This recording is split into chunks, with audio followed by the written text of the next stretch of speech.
They didn't ask me if I could handle it. They didn't even pretend to care. My daughter-in-law dropped a group text with a spreadsheet. 18 people, all at my house, all on my dime, and my son just stayed silent. After decades of cooking, cleaning, babysitting, and swallowing my exhaustion, I realized the truth. In their eyes, I wasn't family, I was staff. Marion Cole was 62, a widow in the quiet sprawl of Maple Grove, Minnesota, the kind of neighborhood where driveways glisten with ice and porches glow warm in December.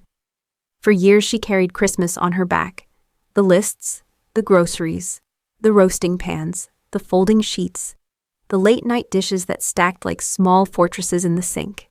She did it because love felt easiest when it looked like service, and because no one ever questioned a tradition that kept them comfortable.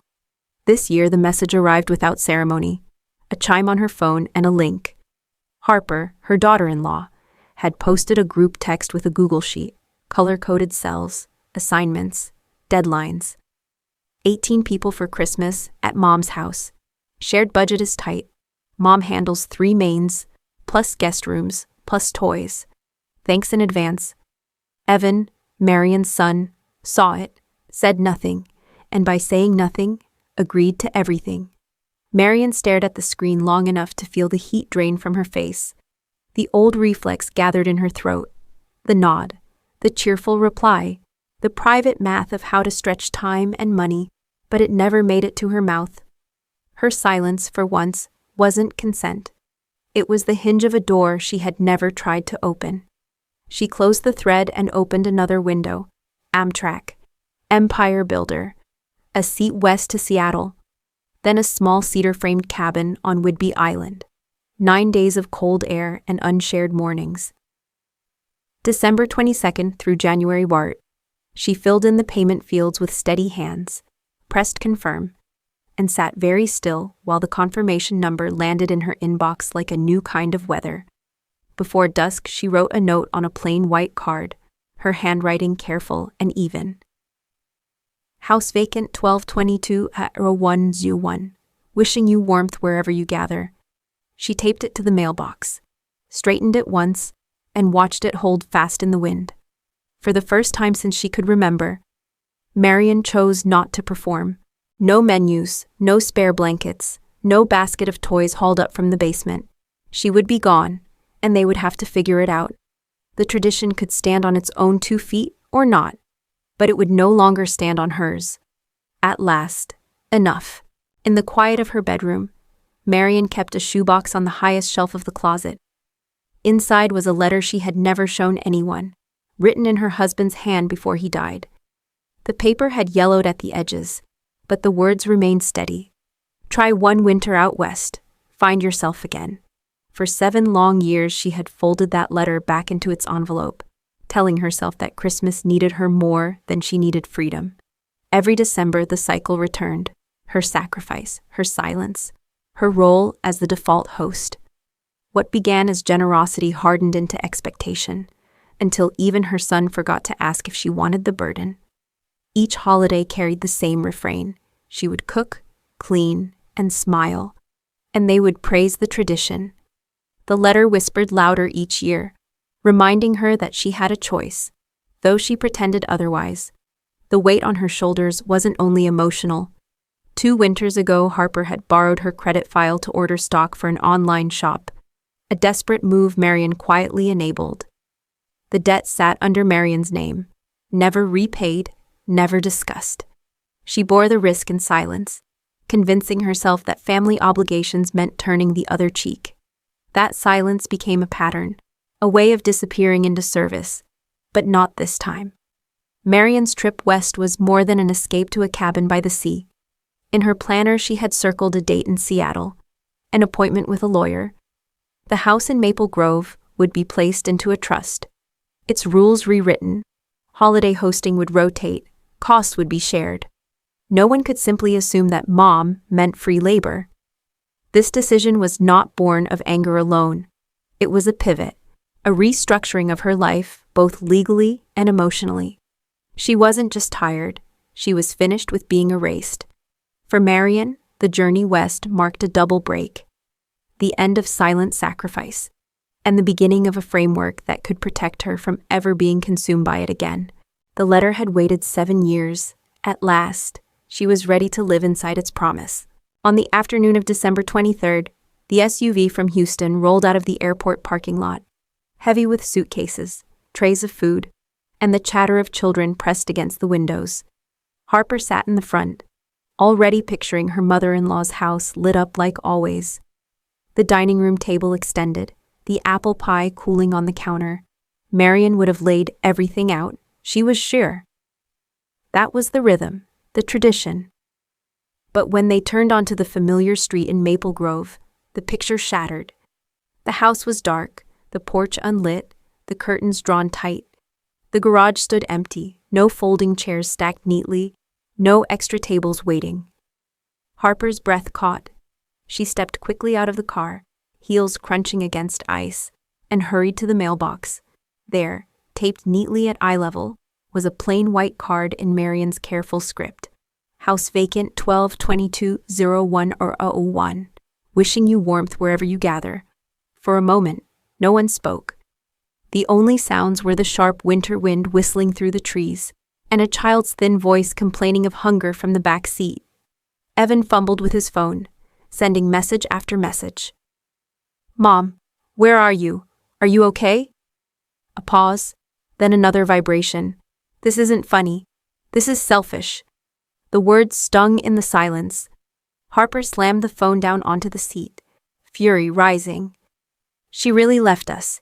She actually abandoned all of us," she snapped, her voice slicing through the car.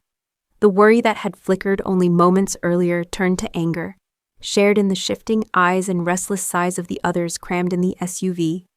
Then the radio crackled, cutting through the tension. A weather alert blared, a severe blizzard sweeping into Minneapolis, canceling flights, shuttering highways, filling every hotel within miles. The temperature was already diving toward 15 below. What began as confusion had just escalated into something harsher. The family wasn't simply without a host for Christmas. They were stranded, facing a snowstorm in the dark with no place left to go. By nightfall, the only option left was Harper's brother's studio apartment. A cramped 600-square-foot unit downtown with one narrow room that served as both living area and kitchen. The family dragged in suitcases and grocery bags, scattering toys across the floor. Adults crouched on the carpet, knees jammed against luggage, while children whined and elbowed each other for space. Harper clapped her hands for order, forcing a bright note into her voice. "We'll make it work. Mom's done it every year. How hard can it be?" Reality hit fast. The kitchen had just 2 electric burners and a toaster-sized oven. Harper tried to jam the 20-pound turkey inside. The door barely latched. Hours later, smoke curled toward the ceiling. The skin blistered and black, while the center oozed raw and red. The smell of scorched fat clung to every surface, stifling in the overcrowded room. Tempers frayed. Kids bickered over folding chairs, one child finally sprawling on a suitcase in tears. Then the real panic came. Another child, cheeks flushing, broke out in hives after a bite of pecan pie. Wheezing followed, small hands clawing at the air. The room erupted. Harper, pale and frantic, grabbed her phone. "Mom, she's having a reaction. Where's the medicine? Where do you keep it? Please, tell me what to do." On the other end, Marion's voice was calm, almost startling in its steadiness. "Call 811, take her straight to the ER. I don't keep a Christmas medicine cabinet anymore." The silence that followed was heavier than the smoke. Children sniffled. Adults avoided each other's eyes. Harper froze, the phone limp in her hand. No one was used to this version of Marion, the one who did not drop everything to save them, the one who drew a line and held it. For the first time, they had to face a reality they had long denied. The era of their all-capable matriarch was over, and they would have to stumble forward without her. The train hummed steadily, its wheels biting into tracks that sliced through frozen farmland. Outside Marion's window, fields stretched wide and pale, coated in snow that glowed faintly in the winter sun. Trees stood stripped bare, their branches black strokes against the white. For years she had imagined what it might feel like to leave during Christmas. to simply board a train and watch her obligations vanish in the blur of passing towns. Now, seated in the warm, rattling car, she realized she no longer needed to imagine. She was doing it. The Amtrak empire builder wasn't glamorous. Coffee came in paper cups, and the heater clicked on and off with a stubborn rhythm, but to Marian it felt like freedom. She wasn't a host, a cook, or a caretaker here. She was simply a passenger, anonymous among strangers who owed her nothing. That anonymity wrapped around her like a blanket. Across from her sat Caleb, his white hair cut close, his posture still carrying the discipline of a man who had once served at sea. He spoke with the calm of someone who had weathered storms larger than holidays gone wrong. "Christmas hasn't meant much to me since my wife passed," he admitted. "I learned to live with quiet." Next to him, June smiled gently. A woman who confessed her Decembers were filled with cheap dinners and carols sung through a static-filled radio. Listening to them, Marian felt a kinship she hadn't expected. These people carried their own emptiness, their own scars, and yet here they were, moving forward, not drowning in what had been lost. Caleb looked at her, his voice steady. "Maybe everyone reaches a point where they need to turn a corner." The words landed like a marker in Marian's heart. She nodded, eyes still on the blur of snow outside, feeling something she hadn't in years: peace. By Christmas Eve morning, she stepped off the ferry to Whidbey Island, her lungs filling with briny air. She found a diner tucked off the road and ordered waffles dusted with sugar, the plate warm in her hands. Through the window, gulls circled over the gray water of Puget Sound. No shouting, no scraping chairs, no endless demands. Just silence, coffee, and the smell of cinnamon. Her phone buzzed. Evan's voice cracked with fatigue. "Mom, you'll be home for New Year's, right? We can reset, make it normal again." Marian smiled faintly. "No, Evan. This year is different." On the morning of December 26th, Marian returned from the shoreline with her camera still slung over her shoulder. She had spent the first hours of daylight capturing the horizon, the sea lifting light out of the darkness. But her cabin no longer held its calm when her phone buzzed insistently.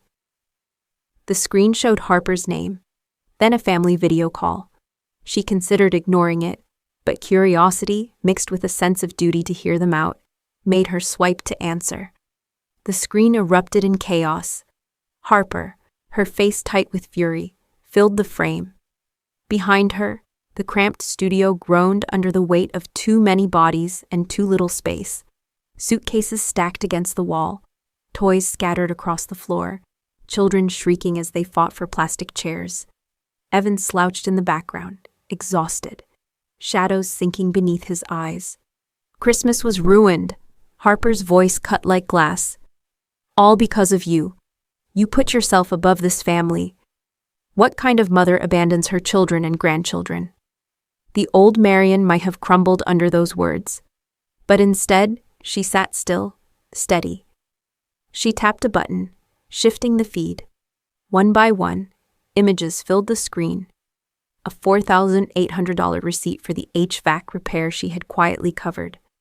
Grocery bills from holidays past, each charged to her card.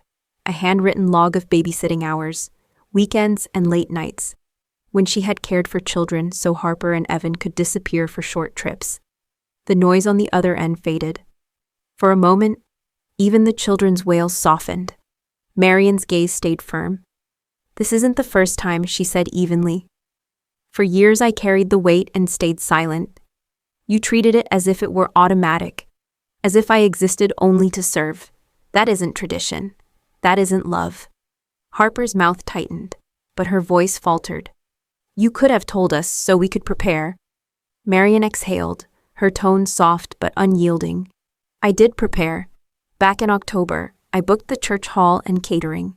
And then I canceled, because once again it was assumed I'd shoulder everything. If you want me there next year, then you put your names on the contract. You share the costs. And I'll come, as a guest." The line went silent. Faces on the screen froze, the weight of her words pressing down. For the first time, Marian had broken the script, and the family had no reply. 3 days passed after the video call, and the silence between Marion and her son felt heavier than the snow piled outside his apartment. Then, on a gray morning, her phone rang again. This time it was only Evan. No children shouting in the background, no Harper's sharp voice cutting in, just the sound of his breathing, slow and strained, before he finally spoke. "I'm sorry, Mom," he said quietly. "I've gotten too used to letting you do everything. I didn't even realize how much I was asking." Marion listened, her hand steady on the table.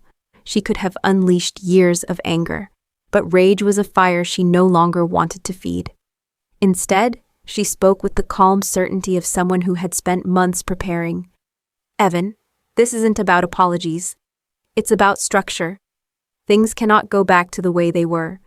She unfolded a sheet of paper she had kept near her planner, the one her lawyer had notarized. "There are 3 rules now," she said, her voice firm. "First, hosting rotates. If no one can host, then you rent a space. My house is no longer the default. Second, costs are shared and agreed upon before the holiday. No more Venmo requests for me to cover it for now. And third, whoever signs up for a responsibility carries it out. No more shifting it onto someone else, especially me." There was a pause. Marion could almost hear him swallowing on the other end. "These rules," she continued, "aren't just suggestions. They're written into the trust connected to this house. That means they aren't up for debate. They are legal terms." The line went quiet. She pictured Evan closing his eyes, shoulders bent under the realization. When he finally spoke, his words were softer than she had expected. "I understand, Mom. We'll do things differently." Later, Harper learned of the trust. Her reaction was predictable, sharp, offended, defensive, but even she recognized what had changed. This was not about guilt or persuasion anymore. There was no way to tug on Marion's emotions to reverse it. The foundation had shifted, and so, the balance of power altered. The endless cycle of sacrifice and silence had been replaced with rules carved in stone. For the first time in decades, Marion's boundaries stood unshakable. 1 year later, the holiday season arrived with a different rhythm. The old house in Maple Grove stood quiet, its windows dark through December. Instead, the town's community hall glowed with lights, laughter spilling out into the snow. Inside, long tables were dressed with rented linens, platters from caterers carried steaming food down the rows, and a supervised play area kept children safe and busy. No one was chained to a stove, and no one collapsed over a sink piled with dishes. Marion walked through the doors, carrying a simple plate of cookies, her favorite recipe, baked only because she wanted to. There was no checklist waiting for her, no whispered expectation hanging in the air. She moved freely among the guests, her smile genuine, her steps light. Caleb and June were already there, the friends she had made on that fateful train ride, welcome now as part of the wider circle. The room pulsed with a new kind of warmth. Evan greeted her with an embrace, not heavy with unspoken demands, but with quiet gratitude. Harper stood to speak, her voice clear but uncharacteristically soft. "Thank you, everyone, for contributing. For the first time, this feels like something we built together." It was a short acknowledgement, yet one Marion knew had taken a year to form. Later, Marion sat back with her camera, capturing candid photos of laughter and small moments that needed no staging. She wasn't hidden in a kitchen or lost behind obligation. She was present, part of the joy rather than the machinery that produced it. For the first time in decades, she was a guest, no more, no less, and entirely herself. The truth echoed inside her. The daughter-in-law and her family will come for Christmas. Perfect. I'm traveling. They can handle it. What once had been a cry of defiance now stood as a quiet affirmation of balance, freedom, and self-respect. And that is the heart of it. Traditions only survive when they evolve. Love only endures when it is not mistaken for endless sacrifice. Boundaries are not walls to keep people out. They are bridges that allow respect to flow both ways. Wholeness comes when we honor ourselves as much as we honor others. Only then can joy be shared without resentment, freely and fully. Thank you for staying with this story until the very end. If it resonated with you, share your reflections in the comments below, and don't forget to follow and subscribe so you won't miss the next one. Your voice helps keep these conversations alive.